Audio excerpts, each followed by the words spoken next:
माना जाता है।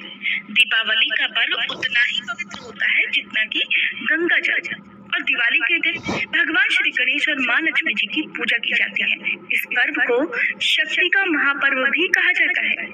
दीपावली के दिन जितना हो सके अपने बाकी कामों का त्याग करके आप एक दिन पहले सारे साफ सफाई के काम निपटा लीजिए, और दीपावली के दिन जितना हो सके आप अपना ध्यान माँ लक्ष्मी जी के चरणों में लगा दें।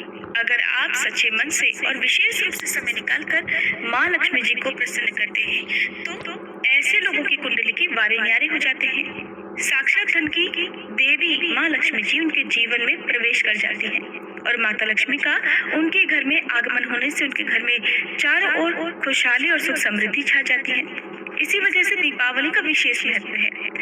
इस तरह से दिवाली के बारे में बताया गया है कि जिस तरह से आप अच्छे कार्य करके माँ लक्ष्मी जी को प्रसन्न कर सकते हैं, तो दूसरी चीजें ऐसे हैं कि इस दिन कुछ काम ऐसे हैं जिन्हें करने के लिए बिल्कुल मना किया जाता है।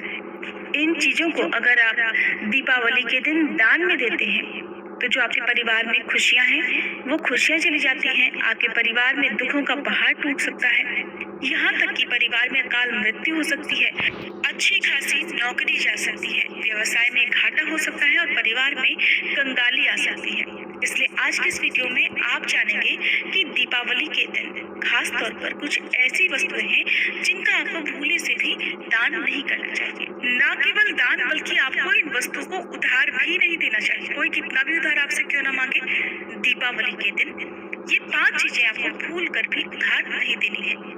सबसे पहली बात तो आपको दीपावली के दिन भूले से भी काले या फिर फटे हुए कपड़े दान नहीं देने चाहिए। अगर आप ऐसा करते हैं तो आपको दुर्भाग्य का सामना करना पड़ सकता है। दिवाली के दिन अगर झाड़ू या धनतेरस के दिन अगर झाड़ू नहीं खरीदी तो समझो आपने दीपावली का पर्व ही नहीं मनाया। इसलिए पहली बात तो धनतेरस और दीपावली के दिन झाड़ू खरीदना चाहिए, लेकिन धनतेरस और दीपावली के दिन तक आपको भूले से भी कोई कितना भी आपकी झाड़ू इस्तेमाल करने के लिए मांगे तो ना तो उधार देनी चाहिए और ना ही किसी को आपको दान में देनी चाहिए। कहते हैं कि आप झाड़ू का केवल गुप्त दान कर सकते हैं जो आप किसी दूसरे के हाथ में नहीं देते हैं। इसके लिए मंदिर में गुप्त दान या किसी चौराहे पर गुप्त दान करना सही रहता है, लेकिन आप अपने घर की झाड़ू किसी दूसरे को कतई ना दें, क्योंकि झाड़ू को माँ लक्ष्मी जी का प्रतीक माना जाता है।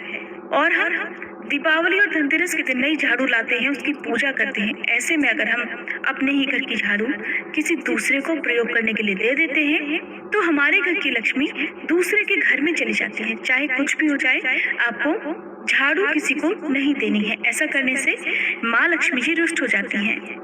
धनतेरस और दीपावली के दिन धनिया की बीज खरीद कर लाना और फिर उन्हें अपने घर में पूजा करने के बाद किसी गमले में लगा देना, क्यारी में बो देना, ये एक परंपरा है जो कि बहुत शुभ है, क्योंकि धनिया भगवान धनवंतरी को बहुत प्रिय है। इसलिए अगर धनिया के बीज घर में लगाए जाएं तो उससे घर में सुख समृद्धि बनी रहती है। लेकिन घर की साफ सफाई करते समय धनिया कभी भी घर से बाहर नहीं फेंकना चाहिए। जिस घर में धनतेरस और दीपावली को धनिया बोया जाता है उस घर में माँ लक्ष्मी जी अपने दोनों हाथों से धन की वर्षा करती हैं। जैसे घर में धनिया के बीज लगाने से हरा धनिया उगता है, वैसे ही आपके घर में माँ लक्ष्मी जी के साथ भगवान धनवंतरी की कृपा भी बरसने लगती है। कोई भी शुभ कार्य हो, कोई भी शुभ चीज हो तो त्योहार के समय पूजा पाठ से जुड़ी हुई, घर की सुख समृद्धि से जुड़ी हुई कोई भी वस्तु घर के बाहर नहीं देनी चाहिए। चाहे आप उसे फेंकने का काम करें, चाहे किसी को दान में दें या किसी को उधार दें, ऐसा आपको नहीं करना है। धनतेरस और दीपावली के दिन हम सभी अपने घर के मुख्य द्वार पर एक दीपक जलाते हैं जो कि घर की सुख समृद्धि को बढ़ाने वाला होता है। हम ऐसा विश्वास करते हैं कि माँ लक्ष्मी जी को यह दीपक अपनी ओर आकर्षित करता है, और अगर आपके घर के मुख्य द्वार पर रखा हुआ दीपक यदि कोई चुरा कर ले जाए, अगली सुबह यदि वो दीपक आपको ना मिले तो समझना चाहिए कि आपके घर में धन संबंधी परेशानी आने वाली है। घर के मुख्य द्वार पर जलता हुआ दीपक यदि कोई चुरा कर ले जाता है तो उससे भी आपके घर में अशुभता आ जाती है। इसलिए जब भी आप घर के मुख्य द्वार पर कोई भी दीपक जलाकर रखते हैं, अगले दिन सुबह जल्दी उठकर उस दीपक को आपको उठा लेना चाहिए। अगर आपने ऐसा नहीं किया तो फिर कंगाल होते देर नहीं लगेगी। आपको ये काम विशेष रूप से धनतेरस और दीपावली के दिन करना है। धनतेरस और दीपावली के दिन आपके घर के मुख्य द्वार का दीपक कोई ना चुराए, इसके लिए आपको ध्यान रखना है। अक्सर महिलाओं की आदत होती है कि जब किचन के अंदर किसी भी तरह का कोई भी सामान कम या ज्यादा हो जाता है, तो क्या होता है कि आस पड़ोस में मांगने के लिए चले जाते हैं। कोई सामान यदि कम पड़ गया तो या तो पड़ोसी आपके यहाँ आ जाएंगे या आप चले जाते हैं। तो देखिए, हल्दी और चावल घर में किचन से जुड़ी हुई ये दो वस्तुएं और नमक, ये सौभाग्य का प्रतीक मानी जाती हैं। जिस घर में ये चीजें हमेशा रहती हो, कभी समाप्त ना होती हो, मान्यता है कि दीपावली के बाद उस घर में सदा सुख समृद्धि बनी रहती है। तो दीपावली के दिन अपने घर की इस प्रकार की किसी भी वस्तु को भूल कर भी आपको ना तो उधार देनी चाहिए और ना ही किसी से मांग कर घर लाना चाहिए। अगर आप ये गलती करते हैं तो देखते ही देखते आपके परिवार पर दुख आ सकते हैं और आपके घर की सुख समृद्धि मिट्टी में मिल सकती है। आपके घर की सुख समृद्धि जिनसे आपने उधार लिया है उनके घर जा सकती है। दीपावली के दिन आप उधार लेने और देने दोनों से बचें। आज के समय में उधार लेना या देना बहुत ही साधारण सी बात हो गई है और लोगों के जीवन में जरूरी सा भी हो गया है। कोई किसी को उधार देता है तो इस बात के लिए कि उसके बदले में जीवन में उन्हें खुशियां मिलेंगी, उससे अच्छी चीजें प्राप्त होंगी। तो कुछ लोग सामाजिक रिश्ते निभाने के लिए उधार लेते हैं, कभी कभी मजबूरी में उधार देना होता है। लेकिन आपको ध्यान रखना है कि दीपावली और धनतेरस के दिन भूले से भी आपको किसी भी तरह से ना तो उधार देना चाहिए और ना ही उधार लेना चाहिए। कर्ज लेने से, उधार देने या लेने से घर की लक्ष्मी रुष्ट हो जाती है और घर में कंगाली आ जाती है।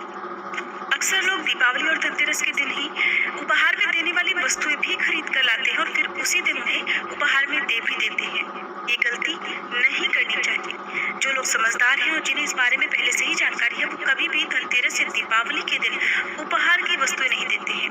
आप उसके लिए कोई और दिन का चयन कर लीजिए। आप धनतेरस से एक दिन पहले या दीपावली के अगले दिन आप ये उपहार दे सकते हैं, लेकिन भूले से भी इन 2 दिनों में आपको किसी को किसी भी तरह का उपहार नहीं देना चाहिए। इन 2 दिनों में आपको कुछ और बातों का भी ध्यान रखना है, जैसे कि दूध, दही या कच्चे चावल। कई बार लोग सुबह सुबह या फिर शाम को सूर्य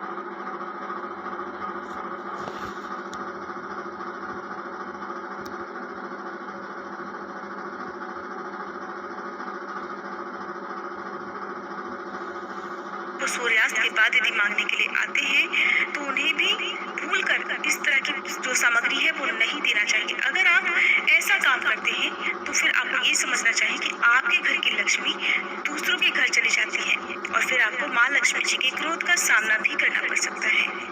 दूसरों की दरिद्रता जिस कारण वो आपसे उधार मांगने के लिए आए हैं वो आपके घर में आ जाती है। फिर आपकी ये हालत हो जाती है कि आपको बार बार कर्ज लेने की स्थिति हो जाती है। घर में यदि कोई कमाने वाला व्यक्ति है तो उसकी आय में कमी आ जाती है। घड़ी एक ऐसी वस्तु है जिसका भूले से भी आपको उपहार धनतेरस या दिवाली के दिन नहीं करना चाहिए। चाहे वो आपके पहनने की घड़ी हो या फिर उपहार में देने वाली घड़ी हो, आपको इन 2 दिनों को छोड़कर आप चाहे किसी और समय में दान कर सकते हैं, गिफ्ट दे सकते हैं, क्योंकि ऐसा कहा जाता है कि हमारा अच्छा और बुरा वक्त हमारी घड़ी से भी जुड़ा होता है। अगर आपका अच्छा समय चल रहा हो और ऐसे में यदि आप अपनी पहनी हुई घड़ी या फिर उपहार में घड़ी किसी को दे देते हैं तो वो आपका अच्छा समय किसी दूसरे के घर चला जाता है। और अगर आप अच्छे खासे समय को बुरे समय में नहीं बदलना चाहते हैं तो फिर ऐसी गलती कभी भी ना करें। खास तौर पर दीपावली के दिन भगवान श्री गणेश और माँ लक्ष्मी जी की मूर्ति, चाहे वो धातु की हो या मिट्टी की हो, भूले से भी किसी को उपहार में मत दीजिएगा। ऐसा करने से आपके घर की खुशियाँ खाक में मिल सकती हैं और आप कंगाल भी हो सकते हैं। क्योंकि इससे तो हम विशेष रूप से माँ लक्ष्मी जी की मूर्ति अपने घर पर लाकर उनकी पूजा करते हैं कि हमारे घर में सुख समृद्धि का वास बना रहे, हमारे घर में कभी धन की कमी ना रहे। लेकिन अगर आप ऐसे में यदि माँ लक्ष्मी जी की मूर्ति खास तौर पर किसी को भी उपहार में दे देते हैं तो उससे आपको ही जीवन में परेशानियों का सामना करना पड़ सकता है। कोई कितना भी नासमझ क्यों ना हो, उसे भी इस बात का पता रहता है कि दीपावली के दिन इस प्रकार की मूर्तियाँ किसी को भी उपहार में नहीं देनी चाहिए। पेटीएम से करें मोबाइल रिचार्ज कभी भी कहीं भी, पैसे बचाए और पाएंगे 100 रुपए तक का कैशबैक। तो मोबाइल रिचार्ज के लिए पेटीएम करो।